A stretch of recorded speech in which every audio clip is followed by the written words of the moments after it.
nosotros creemos que tenemos las encuestas más o menos reguleque, hay que preguntarle a los brasileños qué fue lo que pasó. Habían unas expectativas bien drásticas, casi todas apuntando a que Lula ganaba incluso en primera vuelta con relativa facilidad, y la cosa salió bastante más compleja. De eso nos va a conversar Raúl Sor. ¿Qué tal, Raúl?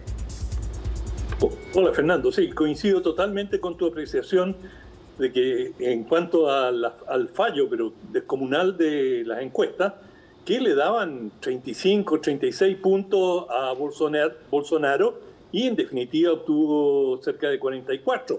Y lo que sí estuvieron relativamente acertados fue en la votación de Lula. Lula sacó 48 y algo, y bueno, sí, pues, digamos un fallo de 2%. Las encuestas dijeron que podía llegar al 50% y con eso se ahorraba la segunda vuelta, pero no estaban tan mal. El fallo profundo fue con Bolsonaro, y esto le da ahora más credibilidad a Bolsonaro, porque él venía diciendo: estas encuestas no saben de qué están hablando, esto es absolutamente falso, están tratando de influenciar a los votantes. Entonces, la gran pregunta hoy día, bueno, hay muchas grandes preguntas, la más importante es quién va a ganar la segunda vuelta el 30 de octubre. Pero la pregunta inmediata es qué pasó, por qué se equivocaron tanto, y ya surgen algunas respuestas, entre otras cosas que los candidatos, había digamos, por ejemplo, Ciro Gómez tenía un 10% a lo largo de buena parte de la campaña, y se fue reduciendo su electorado, y finalmente terminó en el día de las elecciones, obtuvo 3%, o sea, él perdió 7%. ¿Dónde se fue ese 7%?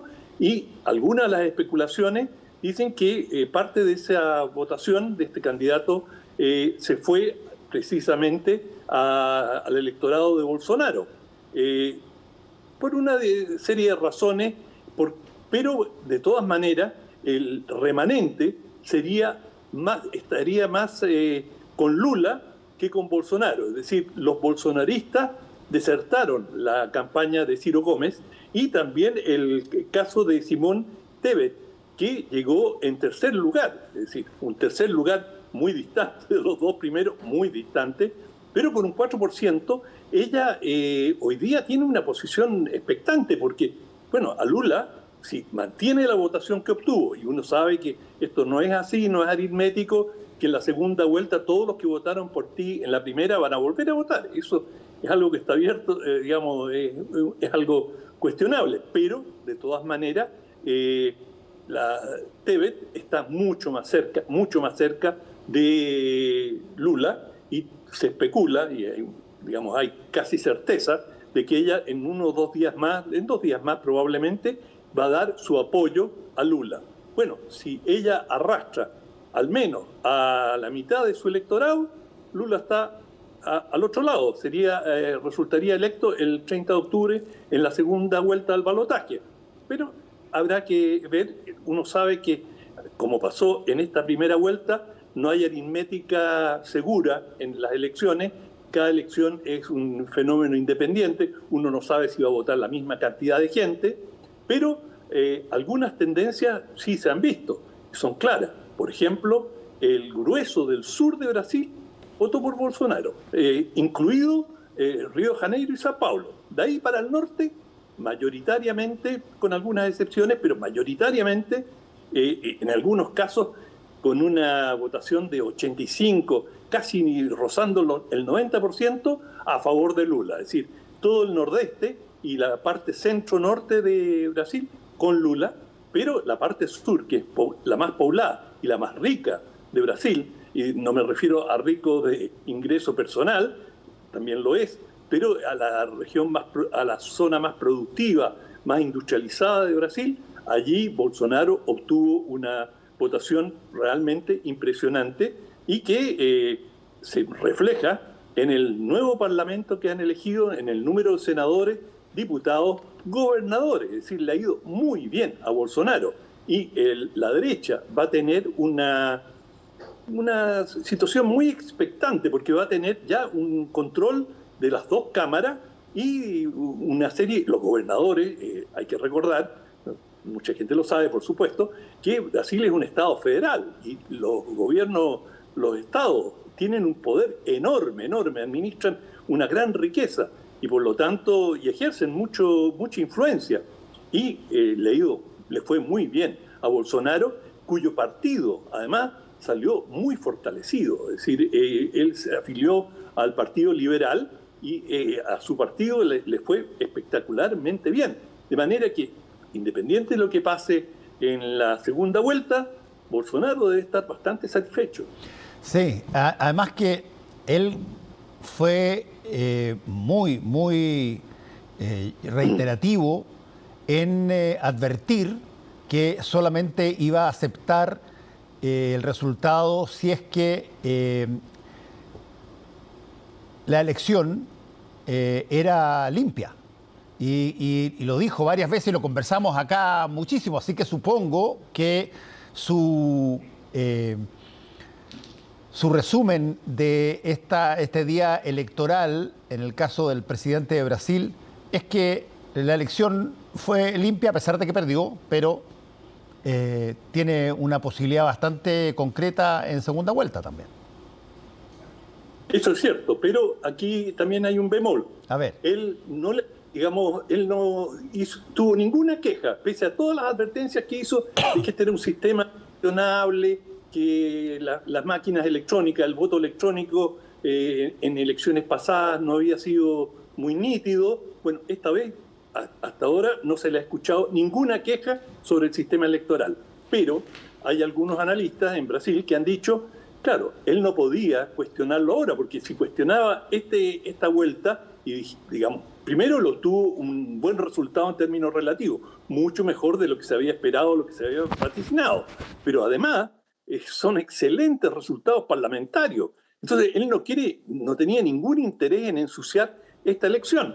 Pero ¿qué pasaría si en la segunda vuelta hay una diferencia, digamos, pequeña? Él podría cuestionarlo y volver a decir, no, pero si yo siempre dije que el voto electrónico tenía sus bemoles.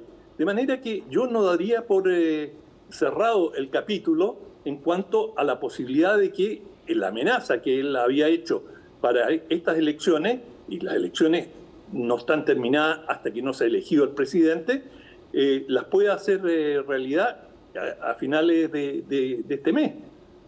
Yo creo que todavía hay una situación bastante álgida y mucho nerviosismo en Brasil en general de cómo se va a resolver esto en definitiva. Pero creo que si hay un síntoma interesante, el dólar bajó, las bolsas subieron, es decir, hay un respiro de satisfacción por parte de la clase empresarial que ve en estos resultados ya, en esta primera vuelta, le da una tranquilidad enorme al sector empresarial, a los más adinerados, en el sentido de decir, bueno, mira, aunque no ganara Jair Bolsonaro en la próxima elección, en la próxima vuelta, ya tenemos un parlamento, es decir, el PT, el Partido de los Trabajadores, el Partido de Lula, lo tenemos relativamente controlado institucionalmente. Y eso explicaría la reacción positiva de la bolsa. La bolsa es el termómetro de cómo los que tienen, digamos, los empresarios, los agricultores, ven la situación política. Y cuando la bolsa sube después de una elección, es un síntoma de que ellos tienen confianza en el futuro. Y desde ese punto de vista, bueno, la situación se descomprime un poco en Brasil. Ahora, tú lo mencionaste ya en tu primera intervención, Raúl. Muchas miradas se van a ir a los otros candidatos que participaron de esta elección y a ver dónde están tus votos. Pero tú, como muy bien dijiste, si bien eran creo que 7 u 8 candidatos, 9, los montos que sacaron son relativamente pequeños. ¿Quiénes podrían hacer la diferencia ahí? Bueno, la única, digamos, la única o la que puede hacer más diferencia es Simone Tebet, que, como lo dije, lo más probable, y por su pasado, ella colaboró con el presidente Cardoso, que es fue un presidente socialdemócrata, muy amigo del presidente Ricardo Lagos, nuestro presidente, de manera que ella, casi no hay duda, que va a terminar apoyando a Lula. Y después el segundo candidato que tiene algún caudal es Ciro Gómez. Y Ciro Gómez ha tenido ha tenido fricciones con Lula, también la tuvo Cardoso, también las tuvo, pero Gómez está mucho más cerca de Lula objetivamente que de Bolsonaro. De manera que se da, digamos, la mayoría de los analistas piensa que ese 7% iría mayoritariamente, y aunque fuera solo un 2%, y Lula mantuviera su votación, bueno, estaría relativamente asegurado, y digamos, desde una perspectiva puramente aritmética, y sabemos que en política las cosas no son estrictamente aritméticas, pero de un punto de vista aritmético, Lula tendría la elección en el bolsillo, y eso fue lo que dijo ayer. Dijo, bueno, está bien, no gané hoy día, pero esto es una prórroga, es decir, de acuerdo, voy a tener que hacer campaña un mes más, y hizo unos chistes con los periodistas y les dijo, bueno, lo siento, van a tener que trabajar un poquito más, sabiendo que cubrir las elecciones y correr tras los candidatos es un trabajo pesado. Sí, ahora hay que tener cuidado. Bueno, nosotros estamos bastante sensibles a los cambios drásticos en materia de parecer ciudadano de una elección a otra, digamos, si es que lo miramos por el plebiscito de entrada y de salida, a pesar de que eso no es comparable porque tiene que ver con una cosa práctica, material, tangible, que es una constitución.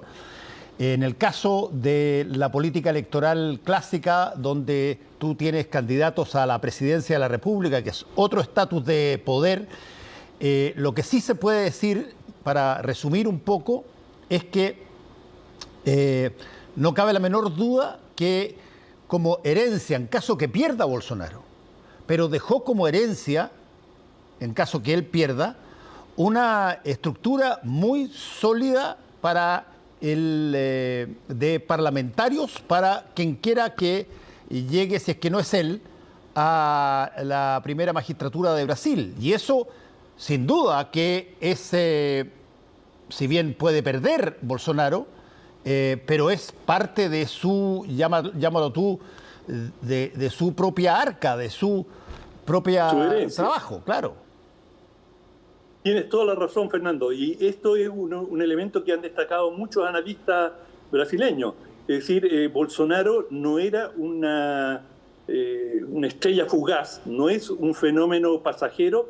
Él, por lo que se ve en Brasil o lo que se analiza allí, marca un cierto cambio estructural en la política, y la aparición de una derecha y una extrema derecha consolidada que, según lo perciben en Brasil, está para quedarse, y que no es un fenómeno pasajero ni personal, no es la figura de Bolsonaro. Si Bolsonaro desapareciera, esta derecha, digamos, que está basada en el tema valórico, en sectores evangélicos, que responde a un movimiento de agricultores, de ganaderos, madereros, sojeros, en fin, de vastos sectores que han ido tomando cuerpo y expresión política. Entonces, el análisis que se hace que esto no es solamente bolsonarismo, esto es una nueva extrema derecha en Brasil,